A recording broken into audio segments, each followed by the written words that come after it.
Olá, veja nesta edição do programa Inteiro Teor.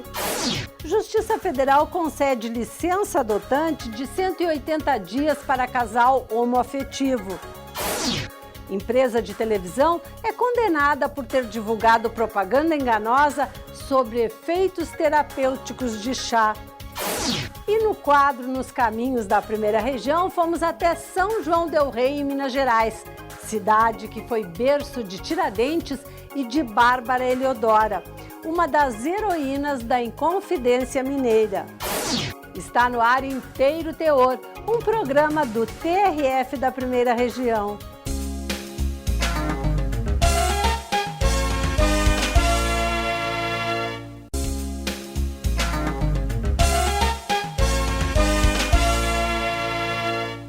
Ao longo dos anos, o modelo de família tradicional vem mudando e, com isso, surgem muitas polêmicas. A questão do casamento entre pessoas do mesmo sexo, ou seja, a união homoafetiva, por exemplo, ainda divide opiniões. Confira na reportagem. Ao longo dos anos, o modelo de família tradicional vem mudando e, com isso, surgem muitas polêmicas. A questão do casamento entre pessoas do mesmo sexo, ou seja, a união homoafetiva, por exemplo, ainda divide opiniões. Eu acho normal. Enquanto houver amor, deixa rolar, né? Olha, eu sou contra. Por quê? Porque não é algo normal, não é coisa de Deus. Hoje, o casamento entre pessoas do mesmo sexo só é permitido em 22 países. No Brasil, o Conselho Nacional de Justiça aprovou em 2013 uma resolução que obriga os cartórios brasileiros a celebrar o casamento civil e converter a união estável ou homoafetiva em casamento. No Congresso Nacional, está em discussão um estatuto que reconhece como família apenas a união entre homem e mulher. O Estatuto da Família vai tratar da família base.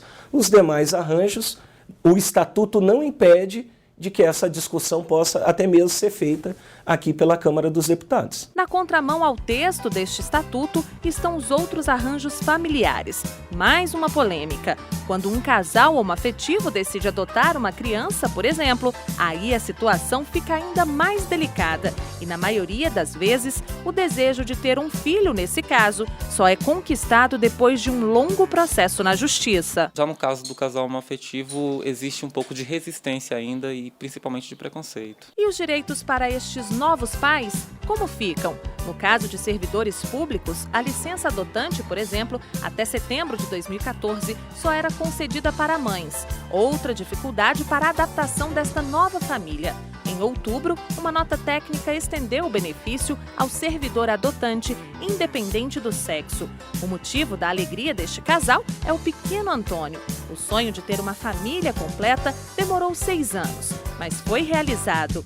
Marco, que trabalha em uma instituição financeira, teve 6 meses de licença para se dedicar ao filho. Para nós, assim, foi esse primeiro momento, né, foi assim, relativamente tranquilo nessa questão, né, de tempo, assim, né, o que foi, na verdade, fundamental, né. Já um servidor público federal do Rio de Janeiro não teve a mesma sorte de Marco Inácio. Ele precisou recorrer à justiça para conseguir mais tempo para auxiliar na adaptação do filho adotivo ao novo lar.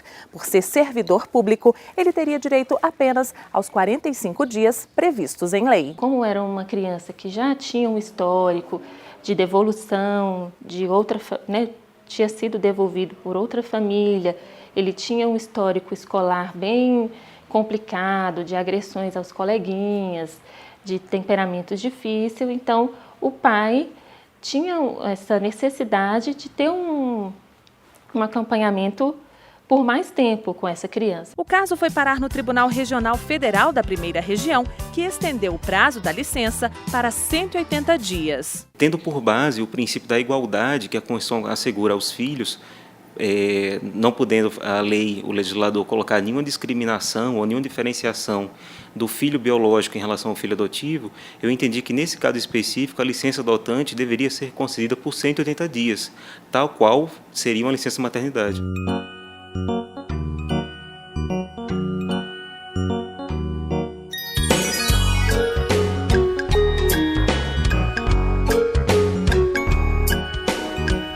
Veja, depois do intervalo, a empresa de televisão é condenada por ter veiculado propaganda de chá verde como se fosse um medicamento. Espero vocês!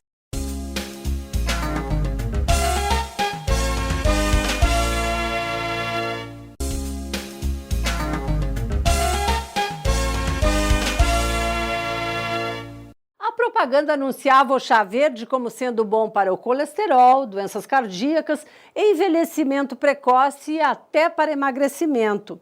Entretanto, na Anvisa, o chá verde é registrado apenas como alimento. Acompanhe um caso que chegou à Justiça Federal da Primeira Região. Já faz algum tempo que o chá verde se tornou um grande aliado daqueles que lutam contra a balança. Mas alguns profissionais da saúde não acreditam muito na eficácia desse produto por não haver estudos científicos suficientes que comprovem que ele realmente funciona. A maioria das pessoas que já tomou o chá para essa finalidade afirma que ele ajuda a emagrecer. A especialista em farmacologia clínica Patrícia Souza alerta sobre o risco de consumir um produto que não tem bula. Normalmente o pessoal toma esse chá para emagrecer, porque ele pode estimular o metabolismo. Só que eu tenho que saber o seguinte, que ele está sendo administrado como remédio. Então não é medicamento. Se não é medicamento, eu não tenho bula. Aí eu não vou ter uma noção completa de quais seriam os efeitos negativos que eles poderiam causar e principalmente em faixa etária especial. Que aí eu iria pegar gravidez, amamentação, idoso, criança. A designer de 23 anos, Naila Gomes, toma o chá há cerca de um mês, com o objetivo de emagrecer.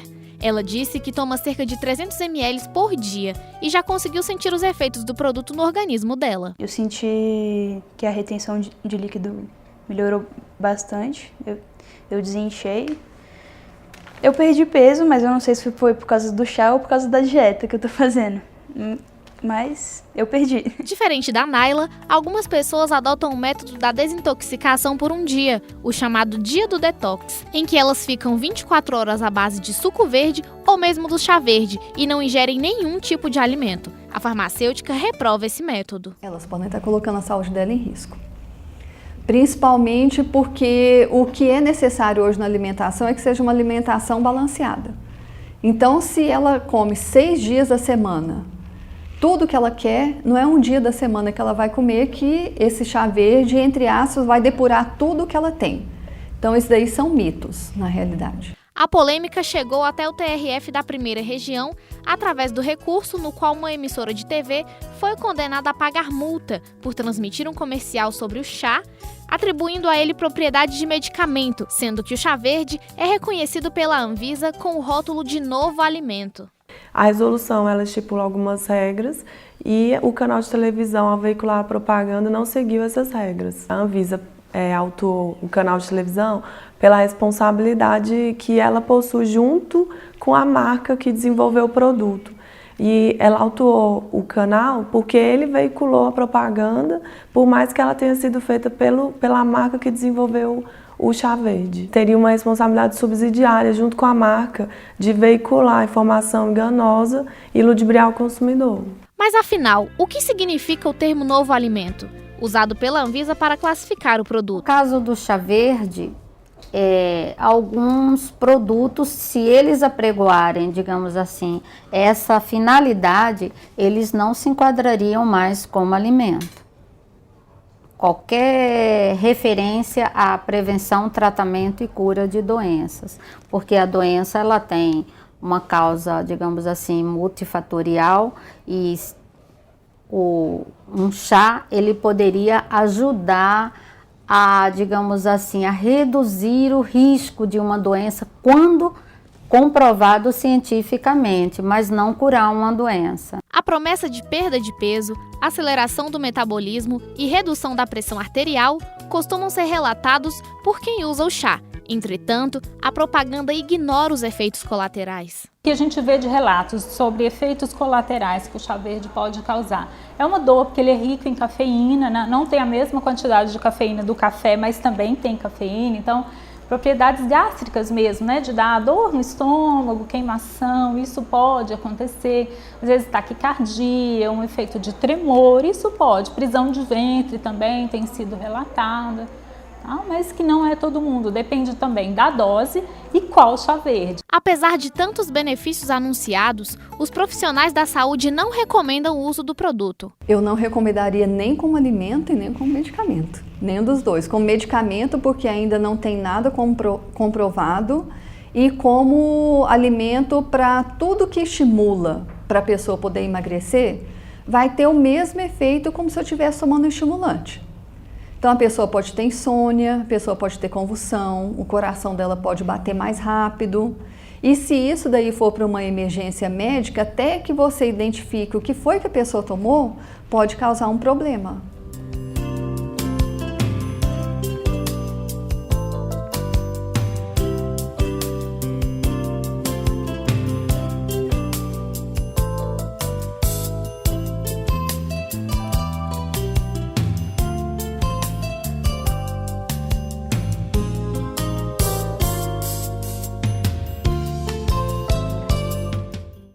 Depois do intervalo, no quadro Nos Caminhos da Primeira Região, seguimos a Rota dos Inconfidentes e vamos conhecer um pouco mais desta história de bravura e coragem, de homens que morreram defendendo um ideal.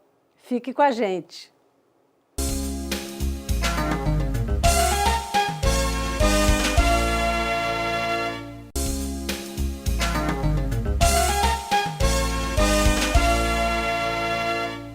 O sentimento de revolta pela cobrança do quinto, o imposto que era remetido a Portugal, nasceu no Campo das Vertentes, a antiga província do Rio das Mortes e atual São João del Rei. Cidade que foi o berço de Tiradentes e de Bárbara Heliodora, uma das heroínas da Inconfidência. A história de amor entre Bárbara e Alvarenga Peixoto foi resgatada no romance histórico Um Poema para Bárbara, da desembargadora federal Mônica Cifuentes. São João del Rei, é para lá que nós vamos.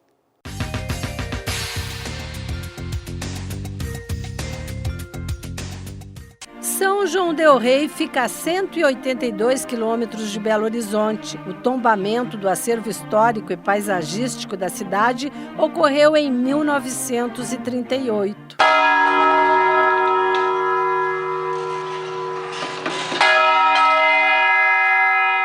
As igrejas têm um interessante e peculiar sistema de comunicação através dos sinos, com informações sobre nascimento e morte, a horários de procissão.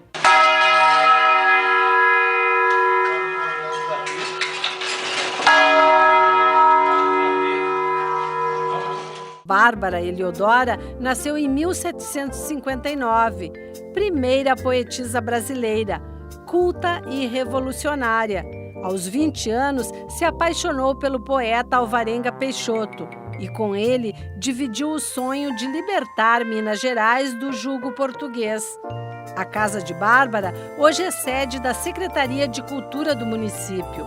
A autora do livro se emociona ao conhecer a casa onde viveu a principal personagem desta história. É uma emoção muito grande estar aqui nessa casa, saber que ela passou por aqui, que ela transitou por esses corredores, entrou nesses quartos.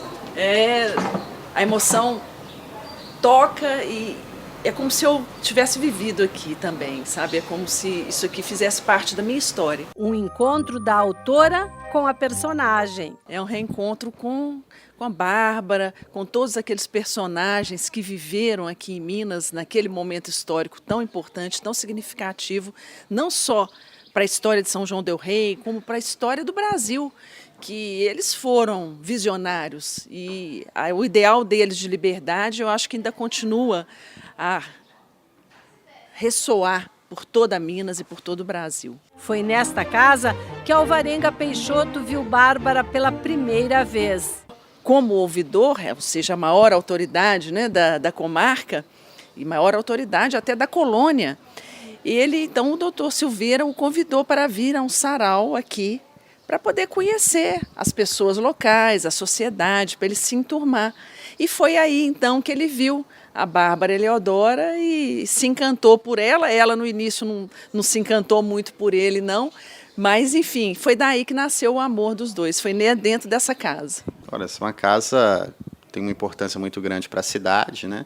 Ela fica no coração do nosso centro histórico e há muitos anos ela, além da casa da família Silveira, que depois foi a casa de Bárbara Leodoro, que recebeu aqui um Inconfidente, né? E dizia que aqui poderia ter sido palco também de reuniões de Inconfidentes, mas com certeza os Inconfidentes frequentaram essa casa, né? Isso nos dá até uma emoção assim, né, de frequentar. As pessoas vêm aqui, ficam emocionadas a respeito disso.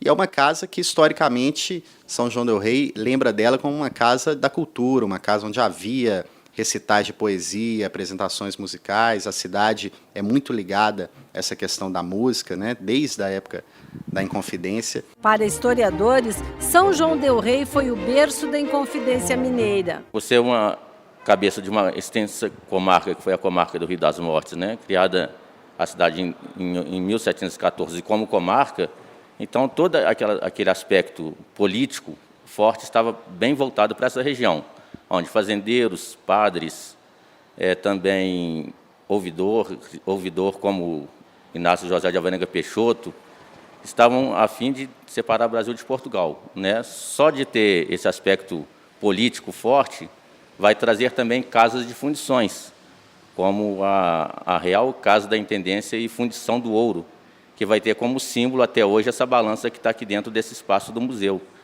né, que vai representar o poder pela sua mão direita que está segurando a balança, e também essa balança vai representar também aquilo que a população via da janela, pagar um imposto a Portugal.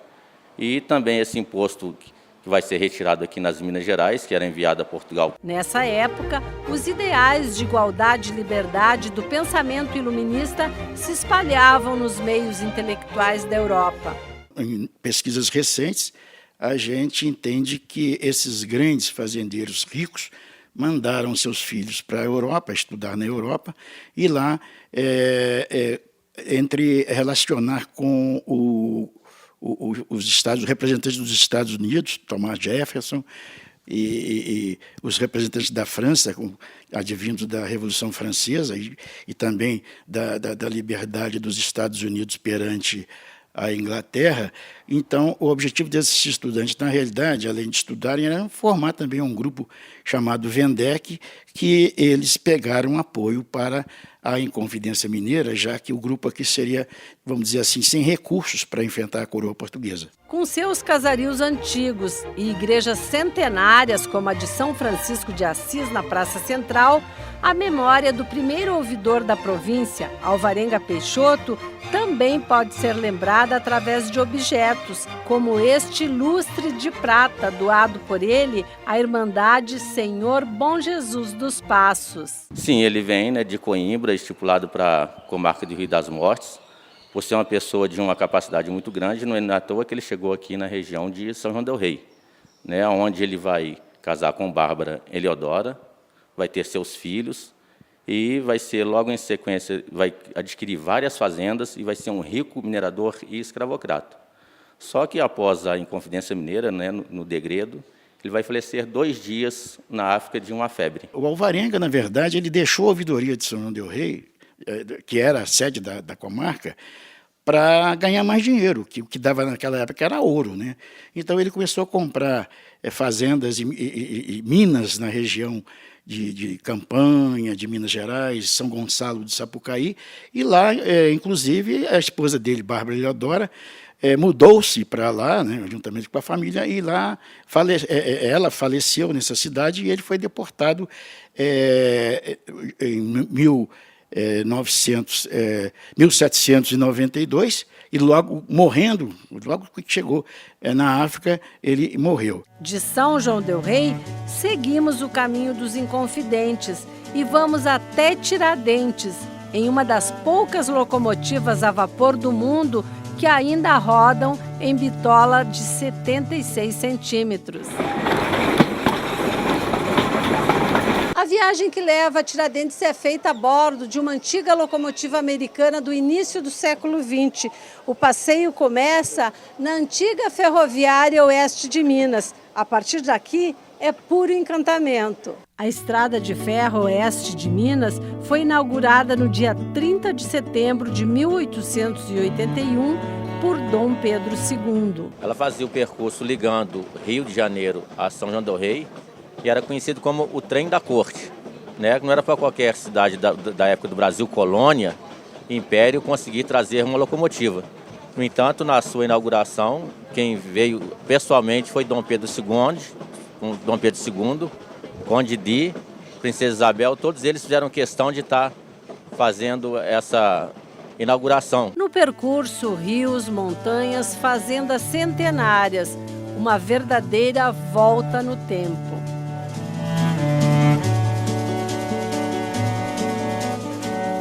A cidade de Tiradentes se tornou um dos centros históricos da arte barroca do Brasil. É a cidade que mais possui construções da arquitetura do século XVIII, como a Casa do Padre Toledo, com esquadrias em cantaria, lavradas e 7 forros pintados com figuras da mitologia grega. Nessa casa morou um dos líderes da Inconfidência Mineira. O Padre Toledo foi uma figura assim, muito marcante na Inconfidência Mineira pelo seu entusiasmo. Ele era, talvez ele fosse o maior entusiasmado com a Inconfidência de todos os que dela participaram. Porque ele lia muito, ele era uma pessoa que veio de Portugal para assumir aqui a paróquia, né, da comarca do Rio das Mortes, e veio imbuído de todo aquele ideal iluminista. Você pode ver aí pelas paredes, pelos tetos pintados, como que ele prezava essa forma de arte, e o racionalismo, a razão, e todos os ideais que vieram do iluminismo. Aqui é uma das salas mais acolhedoras da casa do Padre Toledo. A gente senta e fica olhando o teto, que reproduz os 5 sentidos. Jardel, o que ele quer dizer com essas figuras? Bom, cada pranchão desse, ele representa um sentido humano. Então, são casais da mitologia greco-romana que está representando o pensamento iluminista mesmo. Ou seja, o padre, apesar de ser padre, ele tira da tutela da igreja o pensamento e tem um pensamento mais racional, né? Ou seja, os prazeres mundanos, os prazeres terrenos podem ser desfrutados desde que seja com harmonia. Era assim que o padre vivia, era assim que o padre pensava. Talvez, né, esse pensamento avançado para a época, né, o condicionou para ser um dos líderes da Inconfidência Mineira também, né, junto com os demais. Como um dos líderes da Inconfidência, Padre Toledo recebeu a sentença máxima de morte na forca. Depois a pena foi comutada para exílio perpétuo. Ele foi deportado para Lisboa, onde ficou enclausurado até a morte. É muito bom estar aqui, respirar esse ar que esse padre respirou e essa casa que ele construiu. E uma das frases dele que eu acho geniais, quando ele é preso, ele fala assim: é preferível morrer com uma espada na mão do que como um carrapato na lama. Quer dizer, é um padre corajoso, né? Depois da prisão de Alvarenga Peixoto, Bárbara teve a metade dos seus bens confiscados e passou a ser discriminada por toda a sociedade da época. Morreu em São Gonçalo do Sapucaí e foi sepultada na igreja matriz da cidade. A cada toque de sinos, é como se São João del Rei ainda saudasse a heroína dos Inconfidentes.